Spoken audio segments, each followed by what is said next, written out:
super fast so I don't waste a lot of time blabbing. Somehow they got these two guys 90 minutes, so let's test their stamina. We'll see if they can handle it. Monty already told you a bit about the sponsors, but Agribusiness Association of Iowa, Iowa Biodiesel Board, and Iowa Renewable Fuels Association put this all together. And of course, we thank our host, Western Iowa Tech, for allowing us to use the auditorium here. All right, so not a lot of rules for this. Here's all you need to know. Since we only have two people, it's pretty easy to keep this. They'll each get 3 minutes for some opening comments here. We'll see if this is their stump speech or if they've prepared something original for us today. And the biggest thing is that this is a forum, not a debate, right? We all remember what some of these presidential debates look like. This will not be one of these. We're actually going to try to talk about issues because that's what we do in this state. When we get to the questions, and we did a coin flip off stage, Mr. Virgil will get the first question first, and then we'll just bounce back and forth. And so there are 2 minutes for them to answer the questions. They each get to answer them. I may have a follow-up every once in a while if I think it's necessary, but we would just ask all of you to show us a little Iowa nice here, applaud, do your thing, whatever. For me, if you want to applaud for me, that's great. That was really not what I meant, but just to help my insecure ego. But seriously, if you want to applaud and stuff, go ahead. But let's just try to, we're going to try to keep the train on the tracks here as best as we can. So try to keep that to a minimum, if you would. All right, gents, thank you both for being here. As we mentioned, we did the coin flip before you all got here. So, Mr. Virgil, open us up if you would. Okay, thanks, Dave, and thanks to everybody for being here. Thanks for having me. A lot of familiar faces in here, but some new ones as well. I'll introduce myself quickly. My name's Kevin Virgil, and I'm your candidate to represent the 4th District in Congress next year. I'm running against Congressman Feenstra. I'm glad to see him here today. Just a little bit of background about me. I grew up just up the road here in O'Brien County. I'm a 5th generation Iowa. My dad, who's here today, still owns the farm that my family homesteaded in the 1870s, and I grew up in a hog farm back when hog farms, or small hog farms, were still a thing here in Iowa. And after high school, I went to West Point, served in the Army for a few years. And then after 9/11, had an opportunity to serve our nation a second time in the intelligence community, mostly overseas. Eventually, I started a business, which I've been running for most of the past 10 years.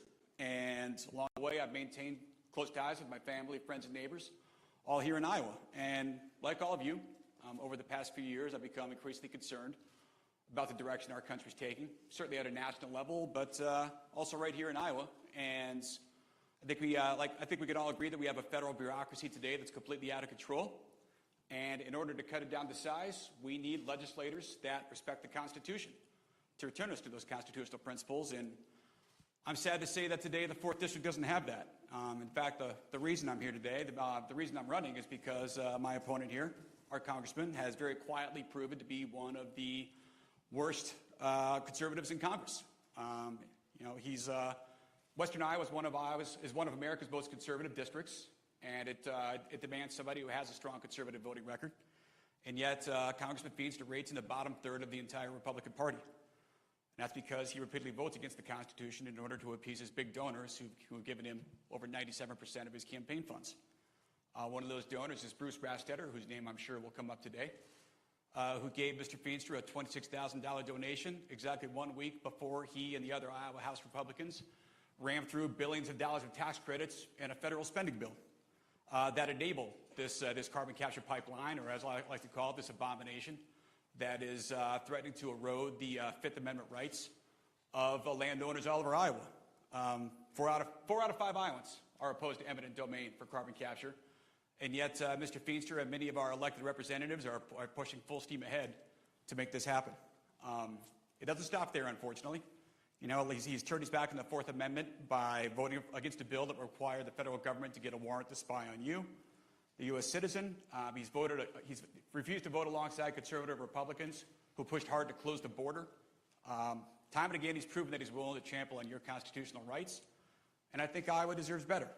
So Look, I don't need to lie or push out full-page attack ads like my opponent's been doing for the last couple of months. I just need to talk about his voting record, which is what I've been doing all along. And I intend to represent this district very differently. So thank you for having me. All right, Mr. Pincher, welcome. Thank you. Thank you for moderating, Dave. I want to thank everyone for coming today. It's a beautiful day. I know some of you could be out in the field. All right, I see a lot of tractors in the field as I come down, but we got to get those crops in by the 1st of June. I want to thank Kevin Virgil for coming. I want to thank you for your military service. Thank you very much. I also want to thank my wife.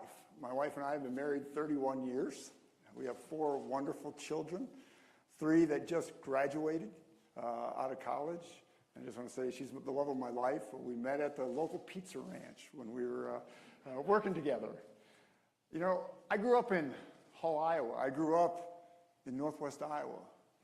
I grew up throwing papers at 9 years of age and then working at the Hull Bakery when I was in high school and then Supreme Packing Plant lugging in college. I understand the value of work. I understand the values of the 4th District. Religion comes first. Family comes second. Work comes third. That's how we live. And so as I grew up, I understood that we also have to serve the public. I became city administrator, county treasurer, and then state senator, and now in the U.S. Congress, which I take extremely seriously. And I think about what it means to serve. When I first got elected 3 years ago, I said I have to do everything to deliver results for a 4th District. Deliver. Deliver on our values, deliver on our work ethic, deliver on making that we all have a better way of life. And that's what I try to do every single day. We're here to talk about agriculture. You think about agriculture in Iowa. It's the economic engine of our state, literally the economic engine. We rank over the entire nation, we rank in Iowa number one in corn, number 1 in hogs, number 1 in biofuels, second when it comes to soybeans, and 3, 4, and 5 when it comes to livestock, egg production, when it comes to turkeys, when it comes to you name what other commodity there is. The 4th District, the district I represent, is the 2nd largest egg district in the country. That's how important this is. And you think about it, if ag struggles, in the 4th District, what happens? It affects our main streets. It affects our hospitals, our schools, our families. And that's why it's so important that we have this forum today, that we can talk about the number 1 economic engine in our great state. Thank you so much for being here. I look forward to taking your questions, Dave. All right, let's get at it.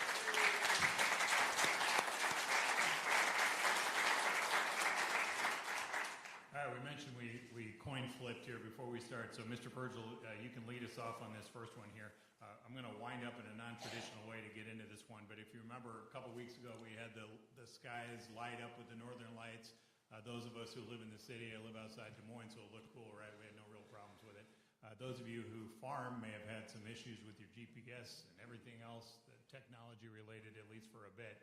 So as we look more broadly at this, whether you have some kind of high-tech job or you're running sophisticated precision equipment when it comes to the way everyone farms these days, you got to have access to broadband, right? What should Congress do to address the broadband access deficiencies that we have in some of our rural areas in our state and beyond?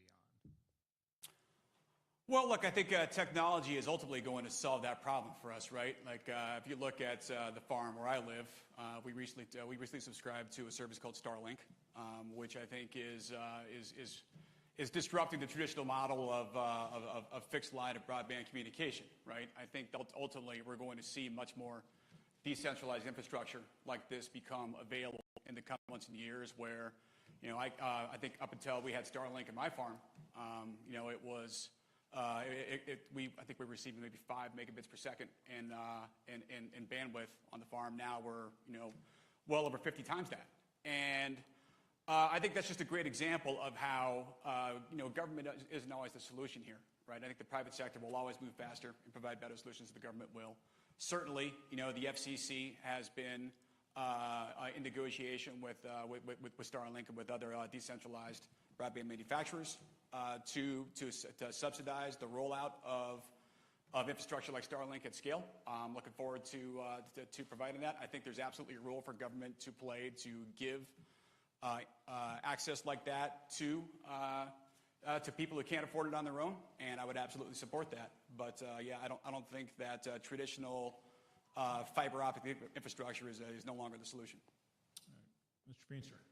Well, this is probably the number one issue that I hear about when I travel my district is connectivity, broadband, and speeds, upload and download speeds.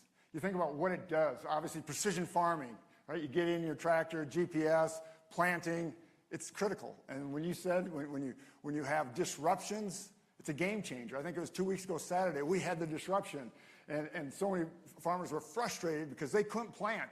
And obviously the storm clouds are coming. It's like, oh my goodness, what am I going to do? I can't get in the field. But we rely on precision ag. And in rural Iowa, we're starting to rely on telehealth. That's how critical it is, telehealth, where we can stay at our homes and we can call in and get connectivity, connecting with that doctor or whoever it might be, that therapist. This is so important to our everyday life. And as we move forward, think about as we move forward, you're going to have AI that's coming about, artificial intelligence, and how that's going to play into farming, how that's going to play into small business in each one of our lives. That's why I introduced and we passed the Broadband Modernization Act. It's part of the Farm Bill to make sure that underserved areas like we have in Iowa, that they can be served. Right? It's easy to serve a community because there's a bunch of people together. But how about that farmer that's 10 miles away from town? How do we serve that person? How do we get internet access to that person? Right? That's a lot of dollars. It's a lot of cost that farmer could never absorb, never be able to pay for. So that's where the government has to step in and say, how do we make sure that everyone has the ability to have access? That's why we also had in the Farm Bill the Reconnect Act, to make sure that we do have reconnect and connections all through the Midwest and through our state. It's so important. Thank you. All right.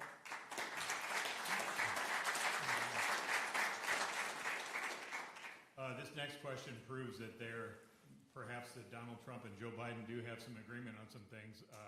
We're going to talk about tariffs. All right, so as we remember, when Donald Trump was president, he raised some tariffs on Chinese goods. Now President Biden's in office. He's recently put tariffs on some of these Chinese manufacturing products. Now in the past when this has happened, China's responded by targeting our agricultural industry here. So if this thing gets really hot again, where China retaliates against farmers with additional tariffs and trade barriers, would you support increased congressional funding through the Farm Bill or otherwise for export programs like market access program or foreign market development to compensate farmers for their losses? I forgot to say this, but this one is first for you. Well, first of all, we have to look at China as our adversary. We have to understand what they're doing, right? They're trying to take over our nation in many, many ways. They just dumped a lot of used cooking oil into our market that's destroying our biofuels market. I mean, China is for real, and we have to understand what they're doing, and Trump got it, right? And that's why tariffs went on. But we have to also understand, how do we expand our export markets so we don't have to always rely on China? And that's where this Biden administration has done nothing. We have no new trade agreements, zero. And yet we have more and more tariffs. Brazil just put an 18% tariff on ethanol. South America just put a tariff on hogs. And it continues to happen, and we're not fighting back. Our U.S. Trade Representative, Kathleen Tai, she was in front of Ways and Means, where we handle trade, which I sit on. And she could not answer the question of why they have not opened any more markets. We have a $30 billion trade deficit right now in ag. It hurts us all. It hurts our commodities. We got to stand up. We got to have trade markets. And you got Europe, you have other countries that want to trade with us, but again, our administration refuses to do so. So we got to push the agenda. And when it comes to tariffs, right, if they start putting tariffs on us, yeah, you do have to retaliate. But we also have to understand how it affects we, the farming community, because it affects us. It affects our commodity markets.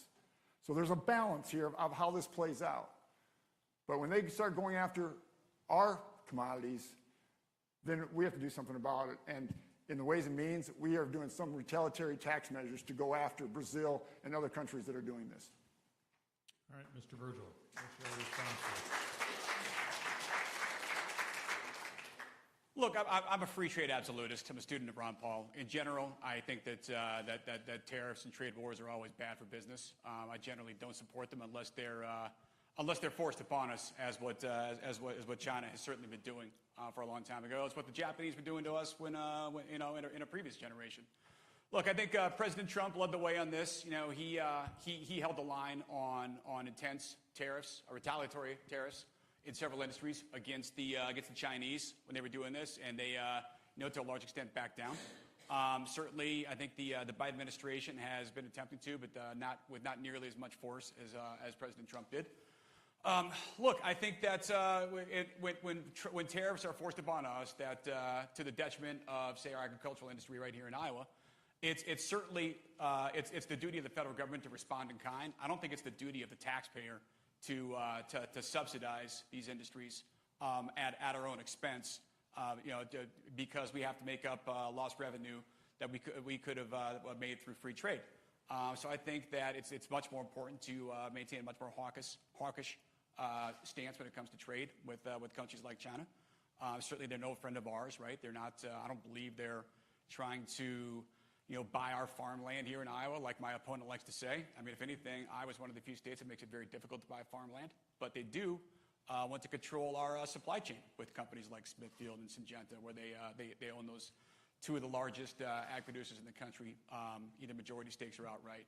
And I think that's bad for business. And I think certainly if we're going to reduce the influence that adversaries like China have over our economy and over our agricultural industry, we should take a hard look at whether or not we want to allow companies like Syngenta and Smithfield to be foreign-owned.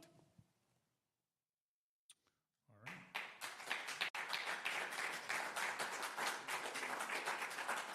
All right, let's talk about corn.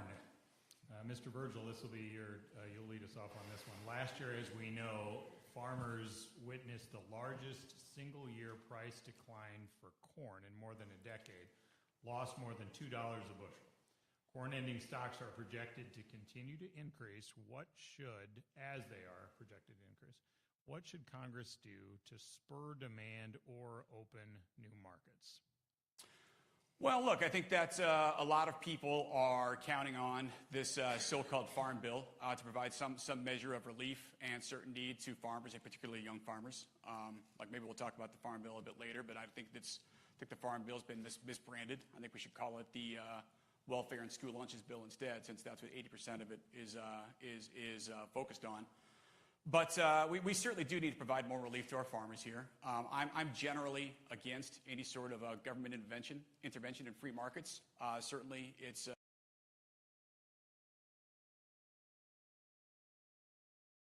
certainly on with corn production here. But this is the market. I think we already have crop insurance. There are a whole host of subsidies for ethanol producers, for farmers in place. I think I'm generally reluctant to support any further subsidies. Like I said, I'm a believer in free trade, and I think that we should that as hard as it is for people to hear, we need to let the market do what the market does. All right, Mr. Feenstra.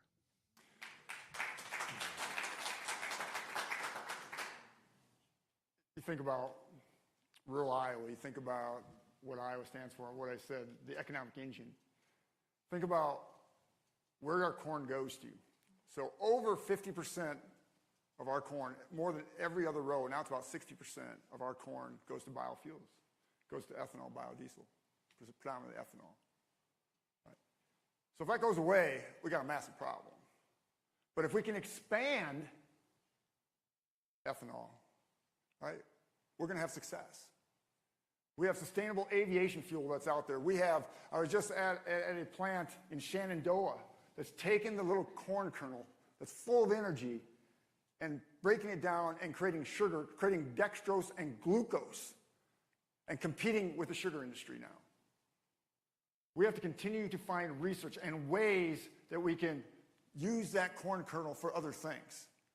Because our hybrids continue to create more and more bushels. We saw that we had a drought last year, and yet we had a record crop. This year, we're going to have another record crop, so where does it go? Yes, we have to look at our export markets and expand our export markets, which I'm extremely frustrated with, as I noted earlier, with our Biden administration. But there's other things that we can do when it comes through research of using that kernel of corn for so many other things. We know it works for ethanol. We know it works for fuel. But there's other things that it can be worked for also. Thank you.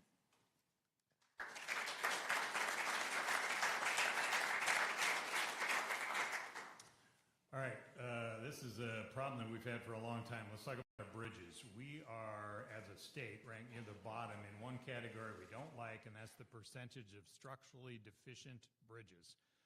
There's so many weight embargoed bridges. This causes farmers to travel miles way out of their way to try to get from farm to market.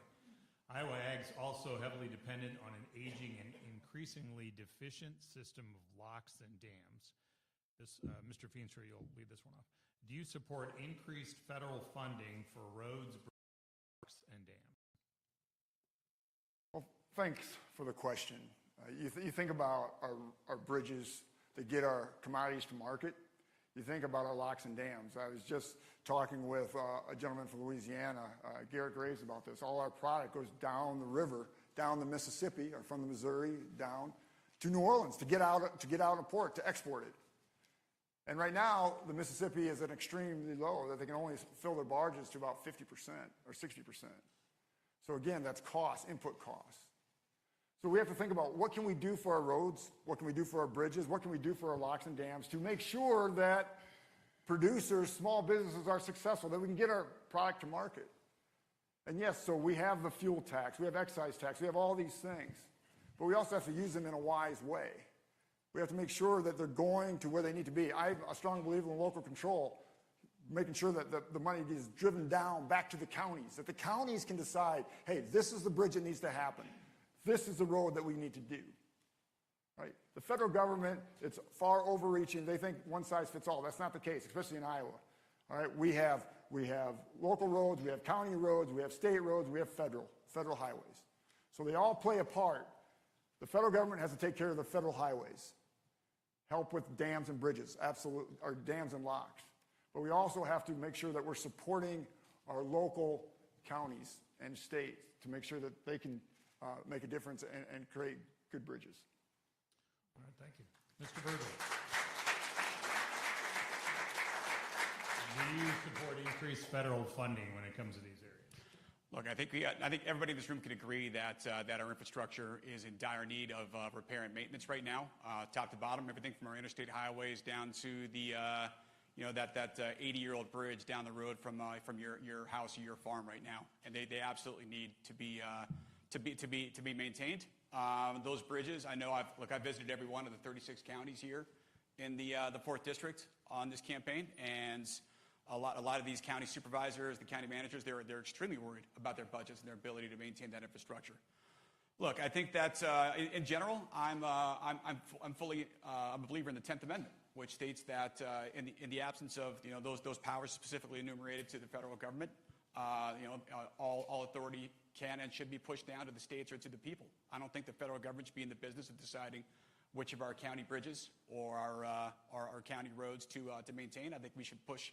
The federal government should push that funding down to states and counties and to its subordinate governments as much and often as it possibly can. The federal government has proven to be an absolutely horrible allocator of capital, and I think that we can make much better decisions down here at the local level. So yes, we absolutely need more funding for infrastructure, but the federal government's not the answer for it.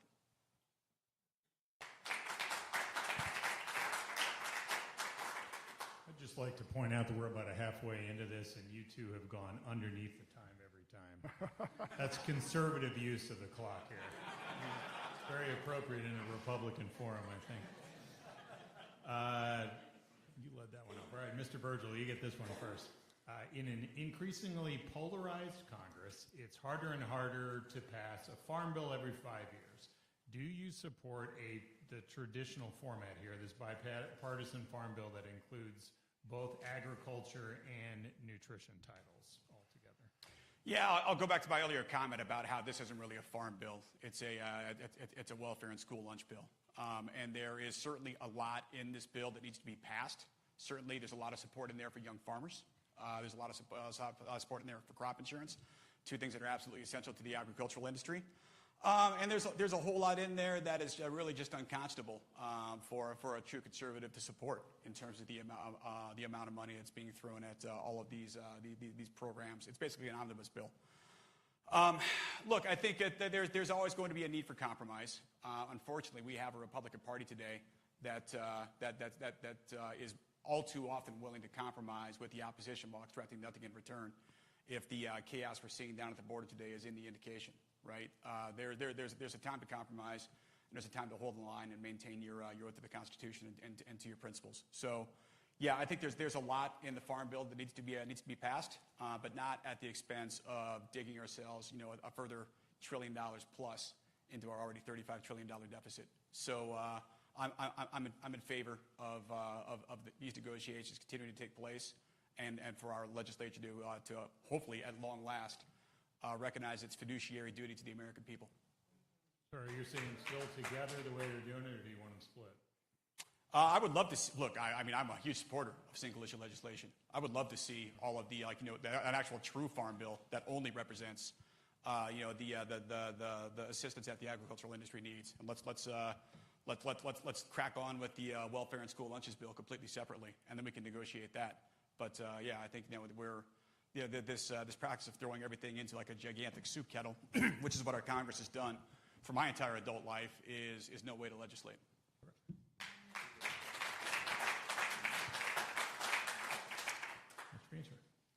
Thanks. I sit on the Agricultural Committee.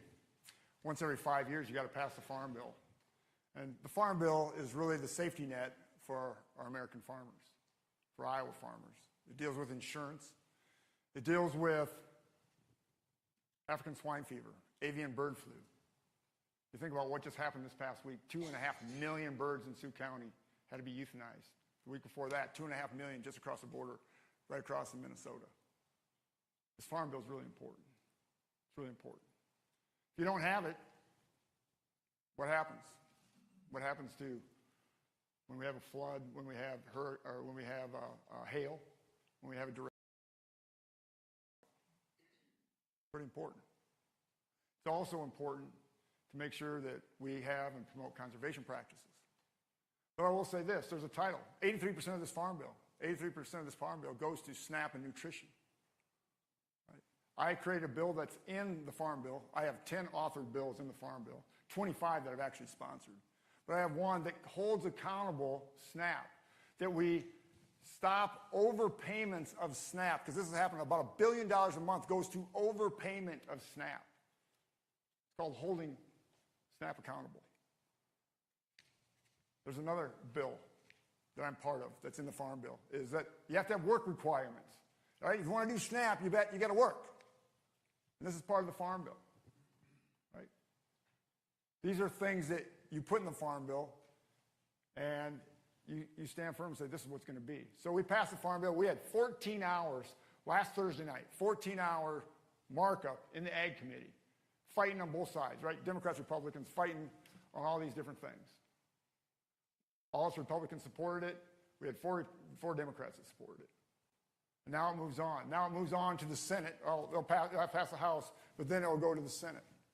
And the Senate has completely different issues, what they want. So we're going to have to figure out, do we want to work together or not have a Farm Bill at all? Right? What does that do to us as farmers? What is it going to do? You've got to think about that. Okay, so are you saying keep them together because it has to be? Well, we have tried to separate it. For the last 2 decades, we've tried to separate.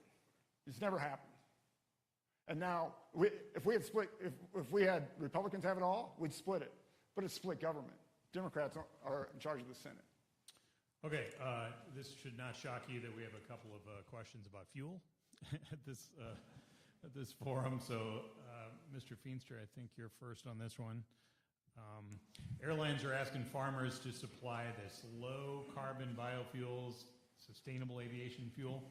So if this market takes off, it could create the largest new demand for U.S. agriculture in history. 35 billion gallons in our country, 100 billion gallons worldwide. As a new technology, it could be more expensive than traditional jet fuel. Do you support SAF tax credits for early producers in order to help the industry grow and to create a huge new opportunity for Iowa farmers? And again, Mr. Feenstra, you're first on this one. Well, I'll just say SAF, Sustainable Aviation Fuel, it's here. We have the ability in Iowa to be first in the nation, to have all these plants grow, develop, create jobs, help our main streets, help our hospitals or schools, you name it, right? It could quadruple our ethanol and biodiesel output. Just think about what that does to the commodity market. So I look at it this way. What is the return on investment, right? In business, we always have to look at return on investment. So if we do a tax credit, what are we going to get in return? And that's what I look at and say, all right, I get the tax credit, right? But what is Iowa going to get out of it? Massive increase in economic development, massive. And if we say, no, we're not going to do it, I know California will, I know Texas will, because all these refineries are talking to me and saying, Feenstra, we want to be part of it. It's like, yeah, but I want to help my 44 ethanol plants. I want to help my 12 biodiesel plants. I want to grow the industry. Why? Because it's going to help every producer, and it's going to help every main street. We got to think long term. We can't put our head in the sand. That's easy to do. Put your head in the sand. Oh, we don't want to do that. Oh, really? Do you want to grow Iowa? We got the opportunity. It's a massive opportunity.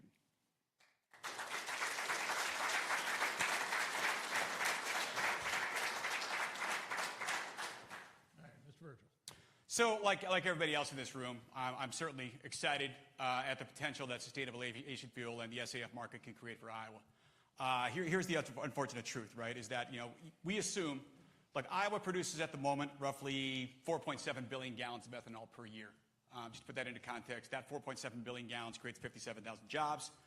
The SAF fuel is estimated to be as much as 35 billion gallons per year, 7 times the size with a higher margin fuel. So it's certainly very exciting. The problem is that almost no farmer in Iowa today, as the law is currently written, qualifies for the tax credits that the government has created for sustainable aviation fuel. Because no farmer is fulfilling all the requirements that the Treasury Department implemented, such as planting cover crops, no-till farming, enhanced efficiency fertilizer. Like every farmer in this state, almost every farmer is locked out. Now, I think that Biden promised that 95% of the sustainable aviation fuel market will come from farmers, but at the moment, that's a pipe dream. And furthermore, I think when we think about how this, people in this room probably think the carbon capture pipeline might be a great opportunity for us to qualify for sustainable aviation fuel. Let me tell you something about Bruce Rastetter, the guy behind Summit Carbon Solutions, and my opponent's one of his biggest donors. Right, Mr. Rastetter has a contract to build with Honeywell to build a sustainable aviation fuel plant in Louisiana, which is going to supply with corn from the ethanol plants he's building in Brazil. Mr. Rastetter is no friend of the Iowa's ethanol industry. So if we're going to create a sustainable aviation fuel here market here in Iowa, I think we need to focus on a way to do it right here at home. I think there are some great technologies coming online that will enable us to do that. I'm really excited about the pilot project that'll be happening later this summer in Illinois with an ethanol plant in Lena to create methanol at the point of production and potentially remove the need for a carbon capture pipeline. Methanol is one of the great building blocks for sustainable aviation fuel, and I'm really hopeful to see how that pilot project evolves. The technology is already being used successfully in Europe. And I think that we can produce sustainable aviation fuel without a pipeline and without selling our industry out or betraying our Fifth Amendment property rights.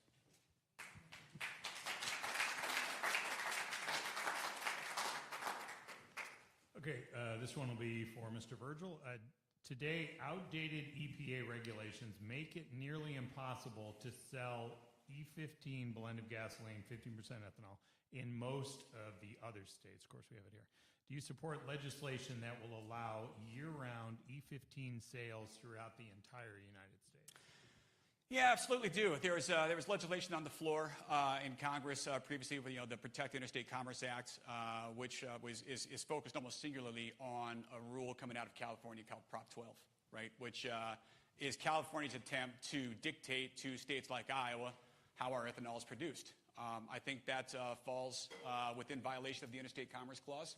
I think plenty of members of Congress do as well, and I think that we absolutely do not need to take any dictation from other states that tell us how many like how big our cages should be when we're raising chickens, or how the corn is raised with the ethanol that we produce. I'm absolutely in favor of the PICA Act and allowing Iowa and other states to produce the products that are within tolerance of what the receiving states want without being told how to do it.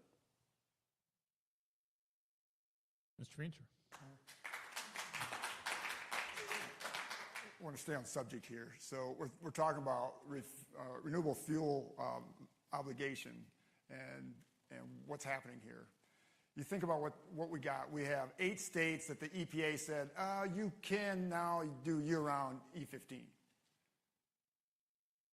We have to wait every year for this to happen. Wait till May or later to find out whether they can do it. So you think about the retailer. The retailer has to decide, all right, do I really want to invest in E15 or not? Because I'm not sure if we can sell it year-round. Because the EPA and their infinite wisdom, and by the way, what is the EPA? Why are they doing this? Because they're in bed with the Biden administration. They want electric cars. That's their passion. They want electric cars. They don't want biofuels to succeed, because that would just hamper the growth of electric vehicles. So they slow walk the waiver, and we have uncertainty. What we need to do is pass E15 year-round for all states, and demand that it happens. And we have refineries that say, we want to get rid of the uncertainty. We want E15 year-round, whether it be Marathon, whether it be Phillips 66, Exxon, Chevron. They've all said together, let's get this done, let's pass E15. So this is our goal in the next 3 to 6 months to get it done. Trump administration is supportive of it.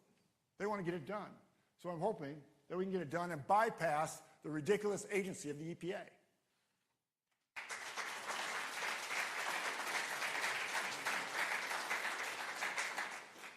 All right, let's talk about workforce. Lack of available workforce is a major issue, as we know, in many of our smaller communities in rural America, whether it's at the local ag retailers, seasonal help on the farm, manufacturing, processing, it doesn't seem to matter. Now, while illegal immigration is certainly an issue separately from this, how do we do a better job with the legal immigrant workforce options to empower the rural economy where labor issues exist? Mr. Feenster, you're first on this one. Yeah, when you talk to manufacturers and when you talk to anybody that's in the ag industry, this is the number one thing that they bring up. We don't have workers. We do not have enough workers to get things done. So there's multiple things, which is great. All right, we start looking at our trade schools, all right, and high schools. How can we start getting our kids engaged in these different trades that we need, whether it be electrical, plumbing, construction, ag, you name it, precision farming, so they can come out of high school and they can have a great job. Well, we put in the Farm Bill part of this to say that we demand that schools start teaching ag and start teaching these trades, giving kids an alternative. Because that's where it starts. Because right now we have kids that are going off to community college or going off to college in different states, never to be seen from again. We got to keep them here. Number 2, there's 2 programs. H-21A program helps agriculture. H-21B program helps manufacturing. There's lids on how many people we can have, but more importantly, they can only be for 6 months. We got to expand that and say, all right, if you're going to be in the H-21A or H-21B program, let's be here for 3 years. That we can expand the lid and make sure that we have workers. If we want to grow economically, we want to talk about expanding biofuels, we also need workers. It all goes together. By the way, and workers helps our community because you have more houses, you have more services, all this together. So yeah, we got to figure this out. But it starts with also our high school kids, making sure they stay in Iowa. All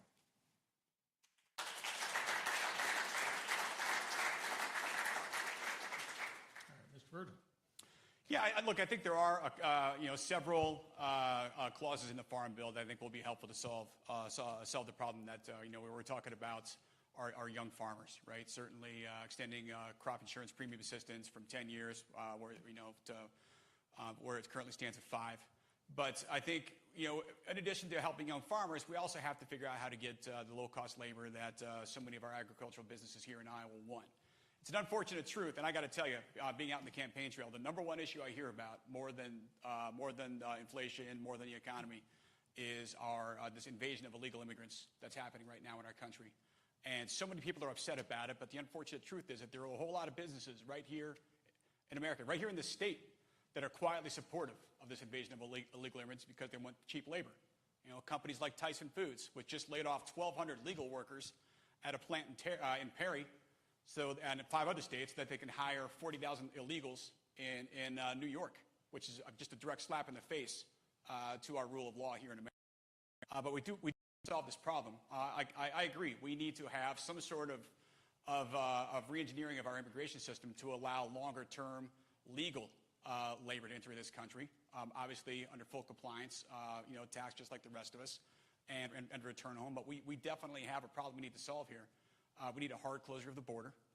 We need to end this ridiculous process of citizenship by birthright, where any child born in America is automatically declared a citizen regardless of their parent's status. And we have to have harsh penalties for companies that knowingly hire illegal immigrants. We're still a nation of laws, right? We need to solve our workforce problems and our employment problems, but we're not going to do this by just breaking laws and allowing those companies to do that, to receive massive assistance from the federal government immediately after doing so.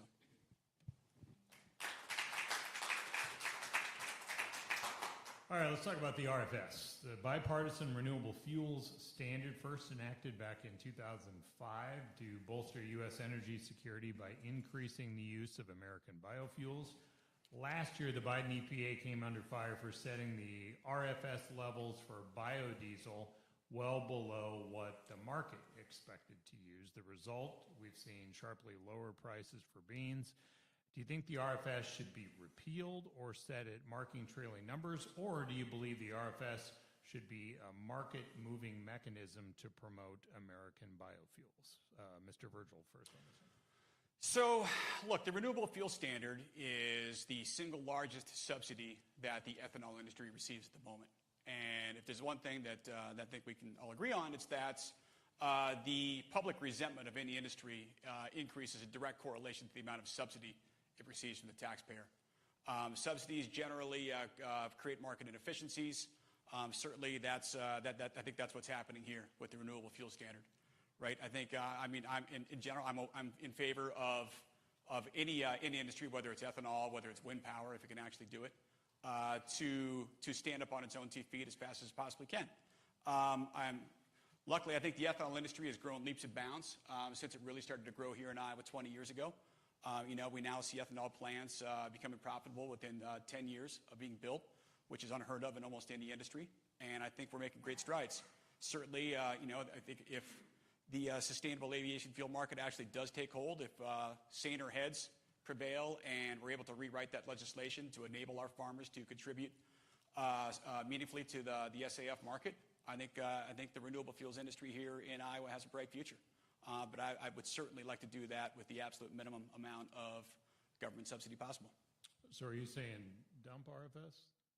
Yeah, of course. I think we need to get to that point. Not clipping off a switch, but I think certainly it maintains too significant of an impact on our markets at the moment. It's creating a lot of distortions that are creating pain for farmers. And the faster we can remove all subsidies from the market, the better off we'll be. All right. Mr. Feenstra. Again, we have to understand what's happening with RFS. Why is the EPA trying to push down the RFS? Right? Why? Heard from my opponent. Doesn't want the RFS. So what are you going to get if you don't have the RFS? What are you going to get? Electric vehicles. That's where the agenda is going. That's where this liberal progressive mind frame of the Biden administration is going.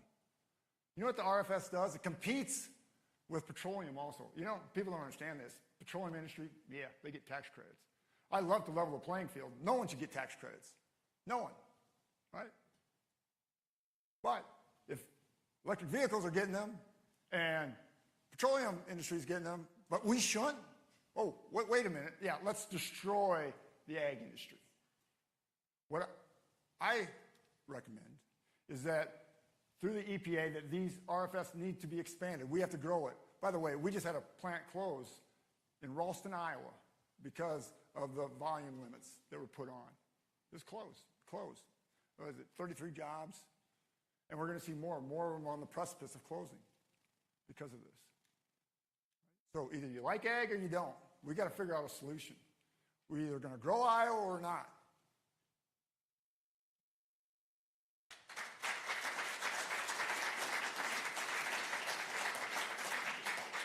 I mean, they're even disagreeing succinctly, right? Right on time. All right, let's talk about the meatpacking industry. Recently announced that the meatpacking plant in Perry would be closed. This has already been mentioned here. Ending hundreds of jobs and a local market for Iowa cattle producers there. What should Congress do to address consolidation in the meatpacking industry? Mr. Feenstra, this one's, I think your first one. That's right. Well, Grassley and I have been fighting against this for the last several years. And it's frustrating because we have the packers that have a tremendous monopoly right now. And they can close, they don't care, and it affects all those producers. In the Farm Bill, we created the Butcher Block Act to make sure that we incentivize new packers, to incentivize new lockers, to try to expand the market. We've got to break up this monopoly. We've written letters to the DOJ to investigate. Right? It's got to happen. Now, cattle prices are great. Hog prices, we're losing $35 a head right now. It's a problem. We got to figure out how to break up the monopoly because it is destroying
EPA doesn't care. They want to get rid of farming. They really do.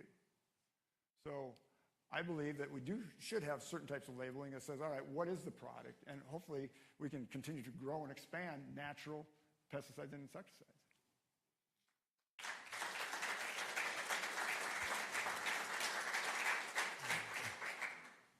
In the aftermath of COVID, there's a heightened sensitivity to animal diseases in general. There's an old challenge for ag with everything from Asian bird flu, African swine flu.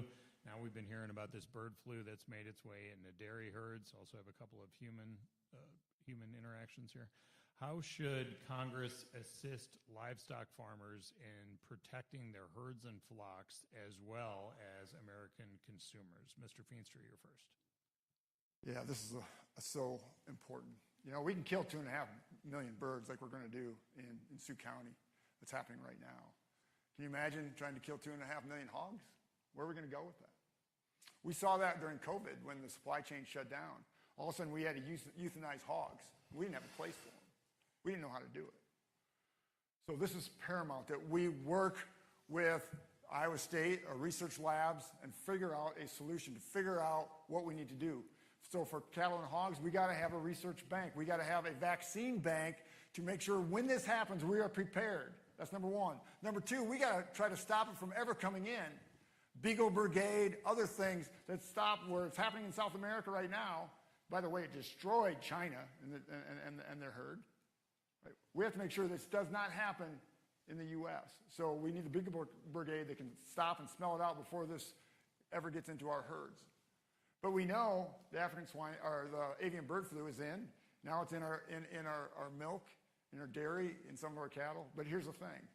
We've got to make sure we tell society that our milk is safe, our beef is safe, they're not going to get sick, right? Because that's the fear out there. And you know how that could decimate our industry. And that's why it's so important to do the research, to have a vaccine bank, to make sure we're doing everything possible to prevent it coming in. That's what the Farm Bill is doing. That's a large part of what we're doing in the Farm Bill on those three topics.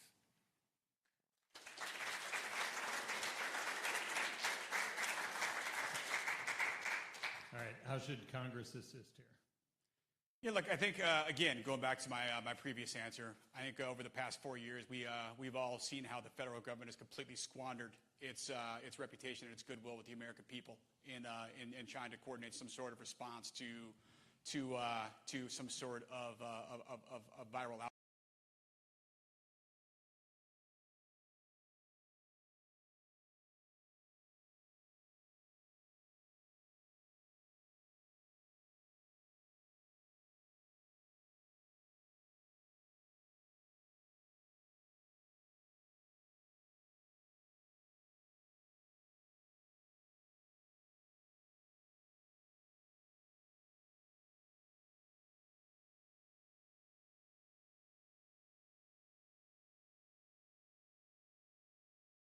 Congress in regulating a virus response?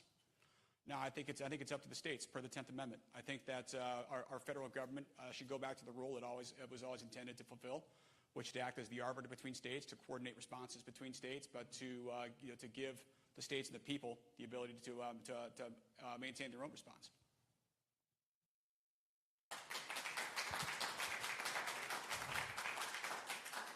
Okay, back to you first on this one. Many rural Iowa businesses report they would like to expand operations, hire employees, but a big barrier is a lack of quality, affordable housing in small and mid-sized towns. What can Congress do about this rural housing shortage? Detecting a common theme here where the question is always whether the government can do something to solve a problem. Yeah, I think this is just this is a reason that I think that we're in the mess we're in today, ladies and gentlemen, right? We're $35 trillion in debt. We're increasing that debt load to the tune of $1 trillion every 100 days, right? The burden and the pressure upon the middle class, what remains of our middle class, is greater than ever. We've suffered 20% inflation over the last 3.5 years since the current president took office. Whenever we see a problem, The immediate response or the immediate question from the people is, hey, what can the federal government do? I have yet to see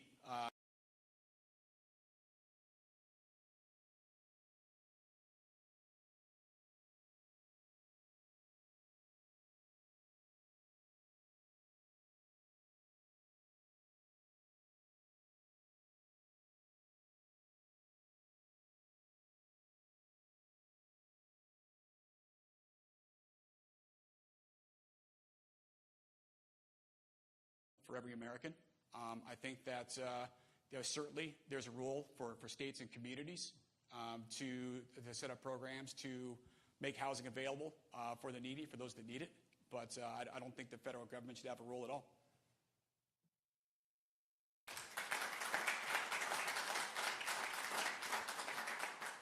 Mr. Fincher.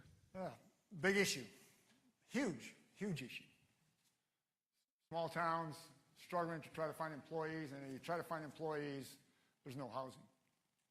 And that's why a lot of places, organizations, businesses are not growing in our small towns. We have one in Hull, Iowa, Agripure. They'd love to add 150 employees, put a packaging unit onto the cheese plant. They just can't find the employees. They can't find the homes. So I sit on Ways and Means. And the solution is, all right, builder, if you want to build a home, I'll give you a tax deduction. You're already paying tax. You're paying X amount of tax.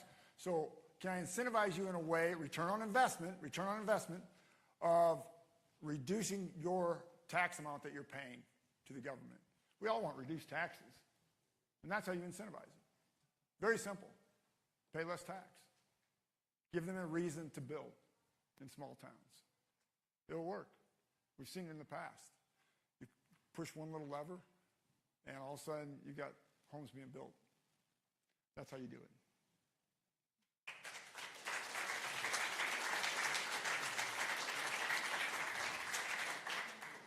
All right, we're 2/3 of the way in. It's just for hockey, we're in the third period. It's the only sport I can think of with 3 periods. I'm probably missing one. So sorry if you're not a hockey fan. Mr. Feenstra, you'll kick off this final third round here. California's Prop 12, which has already come up here today, broke new ground in interstate commerce by mandating how pork is produced, not just setting health standards for the actual consumer product. Do you believe states have this power, and what, if anything, should Congress do in response? Mr. Feenstra first. Thanks for the question. It's a big issue. It's a big issue, especially for our pork producers. We can't allow coastal elites to dictate to the rest of America what laws should be done, what laws should be passed. And that's what's happening in California. They did Proposition 12. They put it on the ballot and said, you can only have certain size gestation pins. Right now, the rest of the country has to follow along. That's BS. So in the Farm Bill, we created the EATS Act that simply says, no, we're going to preempt state law like this from happening, that the federal government should create the law in these areas when it comes to interstate commerce and not states. Because think about this. If you start having California through Prop 12 saying, well, your gestation pin has to be X, then you have Maryland or Massachusetts creating new law, which they are. Well, we got to do this for cattle. We got to do this for turkeys, eggs. Another great example. There'll be a disaster for every producer in this room because you won't know. And to the banks will say, I'm not sure if I'm going to give you dollars for your operational loan or to build for infrastructure because we're not sure what's going to happen next year on new law. So we have to preempt this, which we've done in the Farm Bill, and that's got to get passed. And this is one thing that we're going to stick to and shove it down the Democrats' nose because I'm sick of these coastal elites telling us what to do.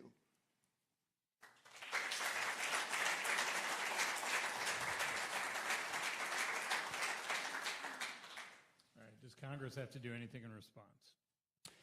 Look, I think this is actually one area where the federal government does have a rule, believe it or not, right? I think there has been legislation on the floor of the House before, the PICA Act, Protect Interstate Commerce Act, which I've already discussed previously. I think I've already answered this question. But no, I don't think that any state has the right to dictate terms of production to another state, right? The product's there on the shelf, the pork, the ethanol, the eggs, whatever they are. Do you want them or don't you? And that state has the right to decide whether or not they want to accept it, but they can't dictate terms on how something is produced.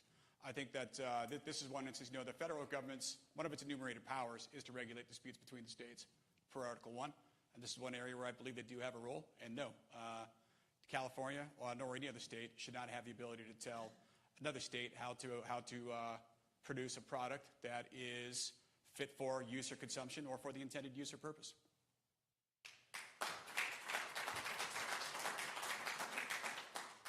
Okay, you're first on this one. Congress has funded a program to provide grants to retailers to help them upgrade their equipment to offer these higher blends of biodiesel and ethanol to consumers. Funding for the Higher Blends Infrastructure Investment Program, called HBIP, will soon run out. Should Congress continue to fund it? Look, again, I think I made my view on subsidies and grants pretty clear. At the same time, the ethanol industry is still in the relatively early stages. It's probably closer to being profitable on a standalone basis, and has certainly worked its way up that curve faster than almost any industry. Certainly in the fuels industry, I think. I generally oppose to subsidies, but I do believe that as long as we're continuing to try to nurture ethanol, trying to get sustainable aviation fuel off the ground, I think we need to provide further support. As my opponent was saying, actually the industry in America that receives the most subsidies is the fossil fuels extraction industry, and we do need to make sure that ethanol, that renewable fuels, stay competitive with other fuel sources, at least until such time as they can stand alone on their own. And then I believe the market will be able to make this market stand on its own on a long-term basis. So, I do support the use of continued subsidies and grants until at such point, ethanol, sustainable aviation fuel, and biofuels can stand on their own 2 feet.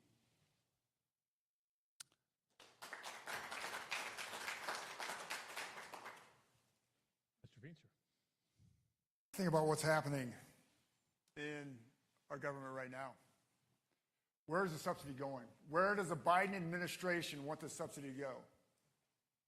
It's not to our retailers. It's to our charging stations at rest stops. They want all the money to go into charging stations. Buttigieg, Transportation Secretary, said he wants 4,000 new charging stations by the end of the year. That's what's happening. We have to understand that. That's the agenda. We have to compete. So this program, EFIB, is very important. Retailers like Come and Go and Casey's, they can manage it. They can figure it out because it's based on consumption. But mom and pops, no, they don't have a chance. They're going to go out of business. And you think about our smaller towns, they have mom and pop gas stations. They're going to go out of business. So there's got to be some investment, return on investment, some incentive to make sure they can help with blender pumps, that they can sell E15, that they can sell E85. And the funny thing right now? The consumer is making the choice, which is awesome. The consumer is starting to decide, saying, you know what, I don't want electric vehicles. Chevy and Ford has got it. What are they starting to do? They're starting to make flex vehicles again because they're understanding what the consumer wants. So if the consumer wants it, we got to make sure that the infrastructure is there to support it.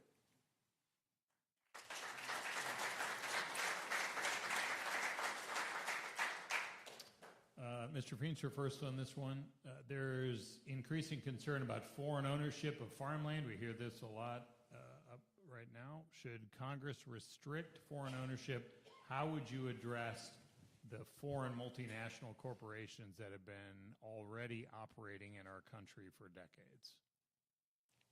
This came to light about a year and a half ago, where we realized in North Dakota that China, a subsidiary, a China-owned company, owned a lot of land by a military Air Force base. Same time, the balloons are flying across the U.S. It's a clue, isn't it? Balloons coming, surveilling us, buying our land by our military bases. These are our adversaries. We got to know what's going on. What are they doing? Why do we want to ban TikTok? because they're surveilling our kids. So yeah, we have to ban our adversaries from buying our farmland. I believe Iowa farmland belongs to the Iowa farmer. That's the way it should be, and it should always be that way, giving it to the next generation. We created my bill to ban China from buying our farmland, passed the U.S. House. Do you think Schumer and the Democrats will ever take it up? No. But I'm very passionate about this issue because it's real. It's happening. We have to know what our adversaries are doing and make sure we stop them.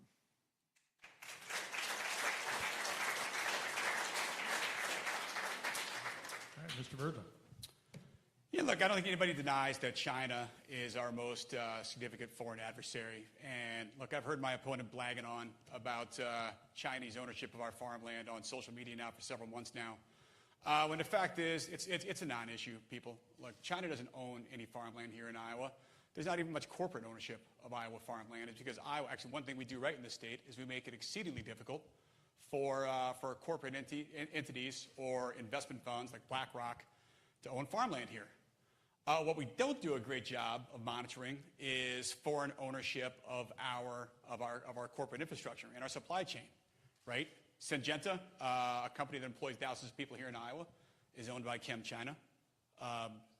Smithfield is owned by a Hong Kong-based company, certainly controlled by the PRC, called WH Group. One of my opponent's largest donors, Bruce Rastetter, is currently working on a massive pork-producing operation in partnership with WH Group. And if my opponent's so concerned about Chinese control over our agricultural industry, I would question him as to why he took donations from Smithfield and Syngenta.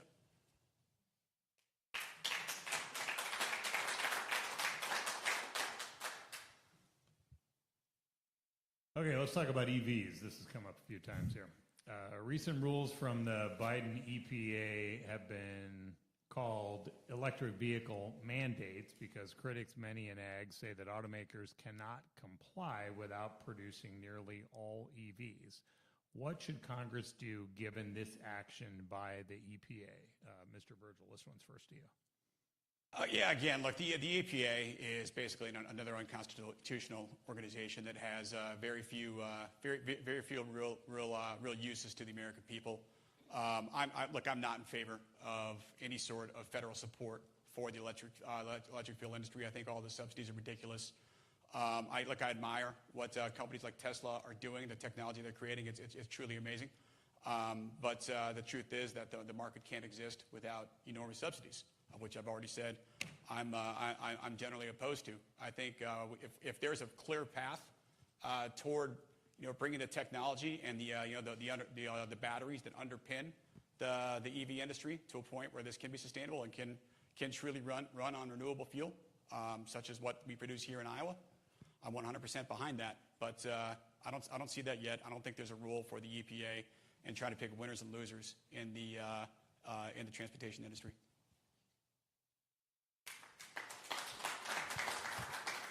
What should Congress do about this?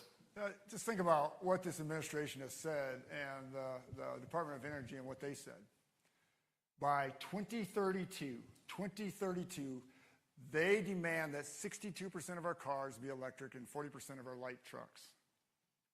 2032. It's 8 years. We don't have enough electricity on the grid to ever make that work. And yet they want to get rid of our coal plants. They want to get rid of natural gas. But we got to be serious because they're going to shove it down our throat. The EPA is doing that with these rules. That's what they're trying to do. And that's why we got to stand strong and say, no, we support liquid vehicles. We're capitalists. We believe that the market should take over, that we as consumers should make the decision, and not the federal government. We found out what happened in Chicago when it got below zero this past year, right? None of the electric vehicles worked.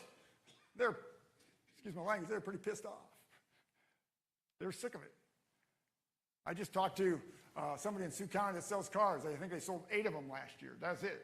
They said, we probably won't sell hardly any this year because they're not successful. They don't run in the winter. They lose a large part of their battery. So we have to make sure that we're loud and clear of where we stand.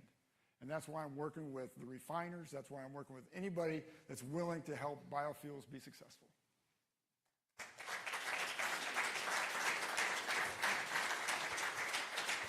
All right, we're in the home stretch. Only a couple more here. We're coming up against the clock here pretty soon. Let's talk about some food.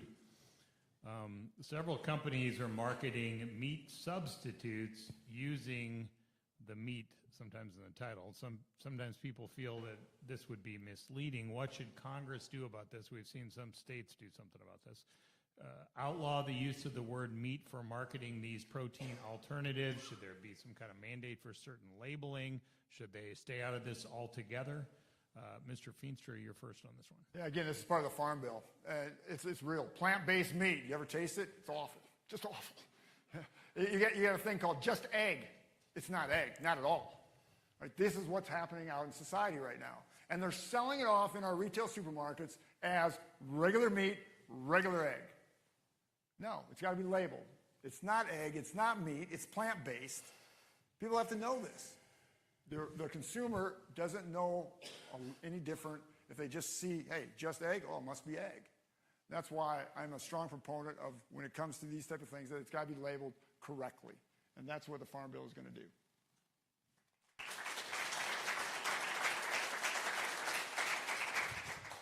Mr. Virgil? Yeah, I think we actually agree on this one. Look, I had my first and last Impossible Burger a couple of years ago, and it actually didn't taste that bad, but then I took a look at the ingredients on the package, and when I saw how many of the ingredients have more than 6 syllables, I threw the rest of it away.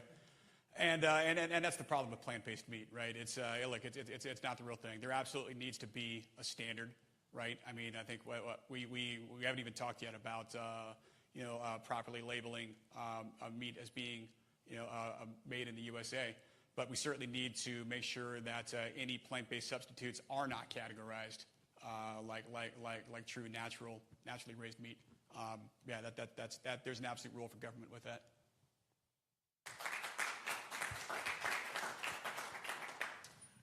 European countries have barred genetically modified crops known as GMOs for years. Now, more recently, the president of Mexico has also declared a ban on GMO corn from the U.S., despite that act violates the U.S.-Mexico-Canada trade agreement. Mr. Virgil, you start this one. Do you support GMO corn? I don't think I support a farmer's decision to raise GMO corn based on the market conditions. I also fully support every farmer's decision to raise non-GMO corn based on what the market allows. I do agree that Mexico's decision to ban GMO corn is in violation of NAFTA. Look, it's an agreement that's still binding. We don't unfortunately exercise that same influence over European countries who are free and clear to buy whatever product they want to from us. Look, I think that GMO corn has a whole host of problems, not least of which is certainly we were talking earlier about the rise in cancer here in Iowa. The use of fertilizers and additives that are creating all sorts of problems in our soil and in our water. But if a farmer chooses to raise GMO corn because that's the best price he can get, that's an economic decision.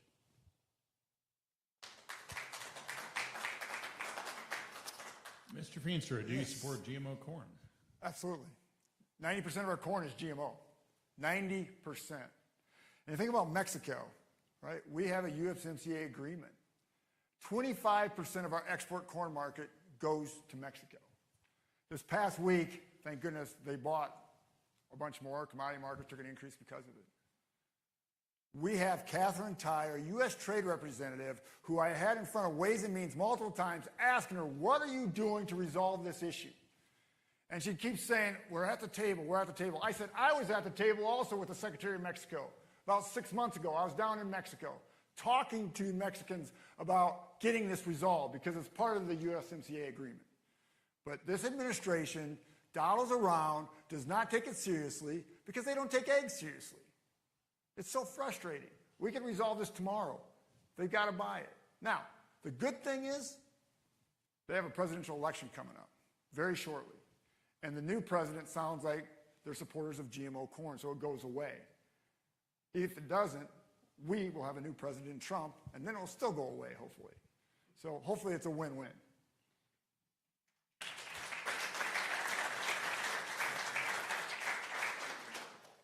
With stagnant or decreasing populations in many rural towns, we talked about the housing issue before. Now let's talk about the access to quality health care. Increasingly difficult in these areas, so if you have to go to the hospital, for a lot of people it means more than an hour away. What should Congress do to ensure rural people are not left behind when it comes to modern health care? Mr. Feenstra first, sorry. It's a personal issue to me. I've done a lot of research on this issue.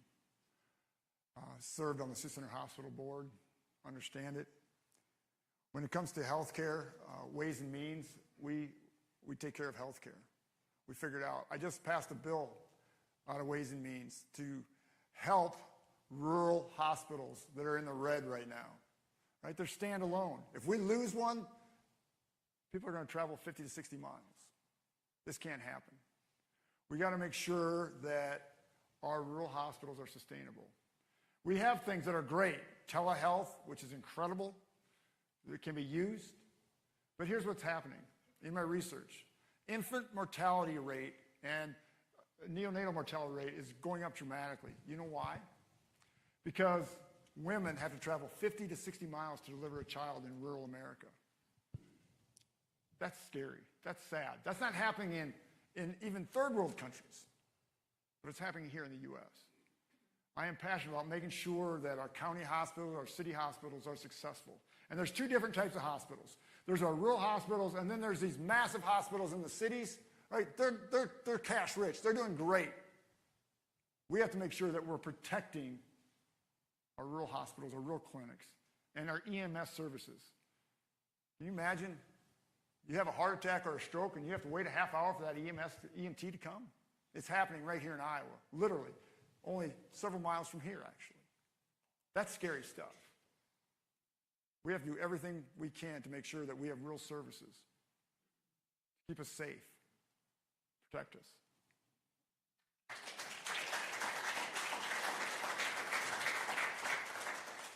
Mr. Virgil, Congress role in this? Well, I think this problem requires both government and private sector solutions, right? I'm very encouraged by the significant amount of private sector funding and investment that's going into the telehealth industry, as my opponent has mentioned, right? I think we've made leaps and bounds in bringing top tier health services to people in rural communities, even MRIs in the most remote parts of America. Yes, certainly there is a role for government to make sure that our rural hospitals are funded. But I think that's largely a role for state, county, and local governments, right? I mean, if there's any funding at the federal level for that, it certainly needs to be pushed down to the lowest possible level, again, per the 10th Amendment. And look, as somebody who's lived in some of our country's biggest cities, I got to tell you, these horror stories I'm hearing about wait times here in rural communities pale in comparison to having to wait in an emergency room in a large city. It's a universal problem. We have a completely broken healthcare system in this country from top to bottom. I think we could talk about the cost inefficiencies the government creates through all the crony capitalism that we face with the health insurance industry, certainly with with big pharma and a lot of other companies that are draining our pocketbooks and preventing resources from getting down to the local and rural hospitals that we need. So yeah, there's absolutely a role for government in funding it, but I don't think it's necessarily the federal government's role.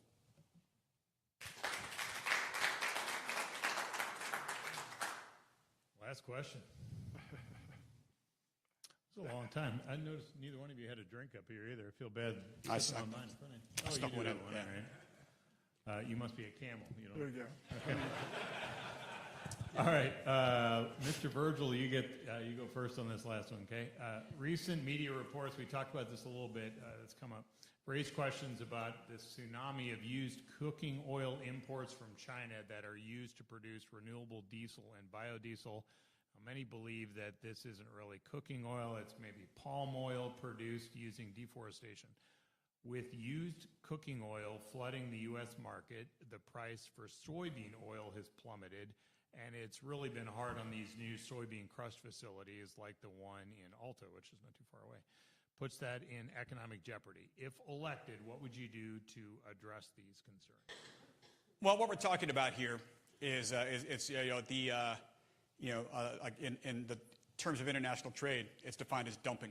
That's what the Chinese government is doing on us. You know, they're dumping this low-grade coconut oil, just like they've dumped low-grade steel to destroy our steel industry over the last 30 or 40 years, right? This is nothing new. It's just now hitting Iowa instead of Pennsylvania.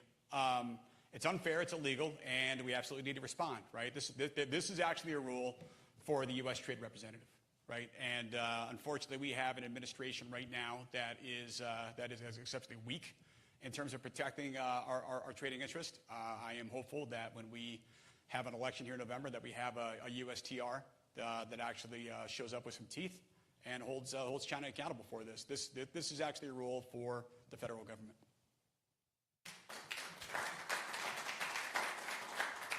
Mr. Feenstra. Yeah, this is why the Ralston plant closed. China dumped a tremendous amount of used cooking oil on the market, killed our soy oil. How did it happen? It's incredible how China manipulates the market. So they take their oil, they dump a French fry in and say, oh, it's used cooking oil. That's how easy it is. That's how it comes into our country. Destroys our markets. We talked to Secretary Vilsack, USDA. They're looking into it. I said, look into it faster. This is a problem. We also talked to Kathleen Tai, U.S. Trade Representative. They understand it. Again, do something about it. This administration loves to listen. They fail to act. They always fail to act, unless it's a liberal progressive agenda like electric cars and things like that. That's why it's so important that we elect Donald Trump. It's important. We have to have a new administration to resolve these issues, protect our farming community.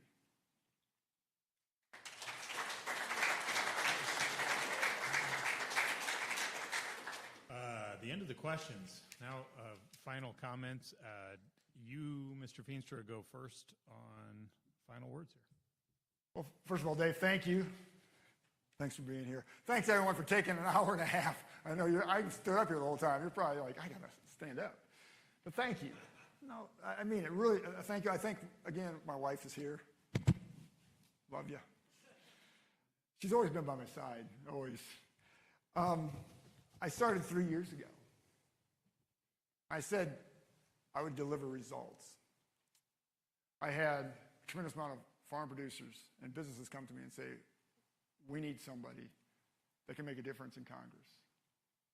And that's what I try to do every single day.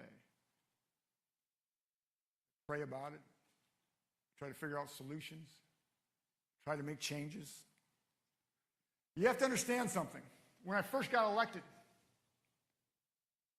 we were in the minority. It's easy to vote no, right? You're in the minority. You got the liberal progressive administration, you vote no. Then you get in the majority. We have a 3-seat majority in the House. 3-seat. Now you got to govern. Now you got to govern.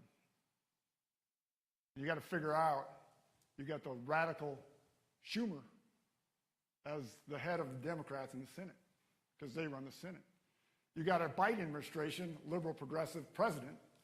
So how do you get things done? You first of all stand firm against their liberal progressive agendas, and then you try to govern. And that's what I've always tried to do. I stood up against my own party. They were going to drastically cut the ag-appropriations budget by 40%. I said, these things that you're cutting, it's going to affect every farmer. I said, you have to understand that we feed the world. We literally feed the world. Right? Don't go after my farmers. Don't do that. I voted against the bill. I sit on Ways and Means. I sit on the Ag Committee.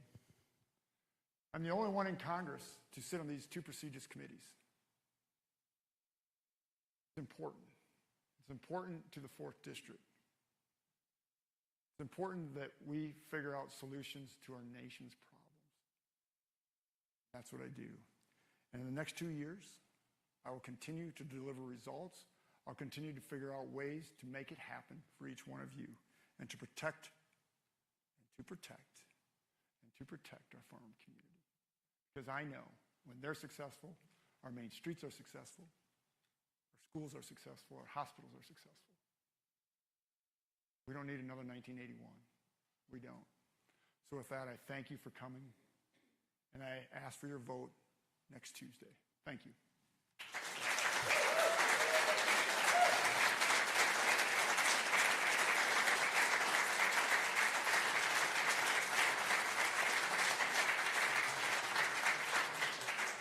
All right, you get the final word. All right. Well, first of all, thanks, Dave. Thanks for the opportunity to be here. I'd like to thank the Iowa Renewable Fuels Association and the Agribusiness Association and the Biofuels Association for being here. Look, I spent some time talking about my opponent in my opening comments, and I want to talk about something different here. I want to talk about the elephant in the room that Dave did not ask any questions about, which I know the Renewable Fuels Association is heavily interested in, which is this carbon capture pipeline that I've been talking about so much in the campaign trail. Look, and this is a message directed to the IRFA and to everybody who's here who cares about the ethanol industry and the future of Iowa. Look, we are blessed with incredible natural resources here in Iowa. I agree with what Congressman Feenstra said about that. The ethanol industry is still relatively new, but it's been incredibly good to our state. There are over 57,000 people in Iowa now who have jobs within the ethanol industry. It creates over $7 billion of revenue. It's a good thing, but I think it could be even better. And I don't think we need Bruce Rastetter and Summit Carbon Solutions, and we don't need to sell out the property rights of our friends and neighbors in order to do it. Now, I know the Renewable Fuels Association is excited about the sustainable aviation fuel opportunity, and so am I. Its potential is, like I said earlier, at least 7 times larger than the current ethanol market, and Iowa's in prime position to be not just Iowa's, but America's and even the world's largest producer. But we're not going to get there by giving our CO2 offtake away for free from our ethanol plants over to Summit and allowing them to dump it into a landfill somewhere in North Dakota. I see Iowa's future going in another direction by allowing our ethanol plants to create new products on site without a carbon pipeline. That's why I'm excited about the potential for methanol. It's another renewable fuel that qualifies for the 45Q tax credits and whose only components are CO2 and hydrogen. The process can be completed with a piece of equipment that's the size of an electrolyzer. The electrolyzer is about the size of a 40-foot shipping container. No one's property rights need to be violated. It can all be done on site. Nor does the ethanol plant need a middleman like Summit to do this. This technology is already being successfully used in Europe, and there's a really exciting pilot project happening in Illinois this summer, of which I will be an eager participant. I've got high confidence that it'll be successful. And if it is, it's a game changer for the industry, since green methanol sells on the market for over $1,200 per metric ton and still qualifies for the 45Q tax credit. And I've recently learned from a company called Ideal Energy that Iowa may sit on top of enormous resources of geological hydrogen deep underground.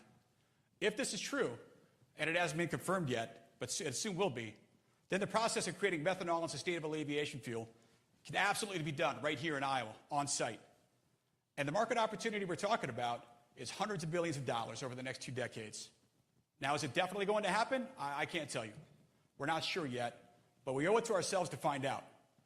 And if there's any chance that it will work, why on earth would we ship our CO2 out of state, especially to a company owned by a man who's building a competing ethanol industry in Brazil and is no friend to Iowa? Now, I'm excited for this opportunity, and when elected, I'm going to do everything I can to make it happen. In the meantime, I'm going to stand with the 70% of Iowans who are opposed to the use of eminent domain in violation of our Fifth Amendment rights, and I think all of you should too. We have to remember who we are. We're Americans, and we must respect the Constitution, and I hope you'll remember that when you go to the polls to vote on June 4th. Thank you.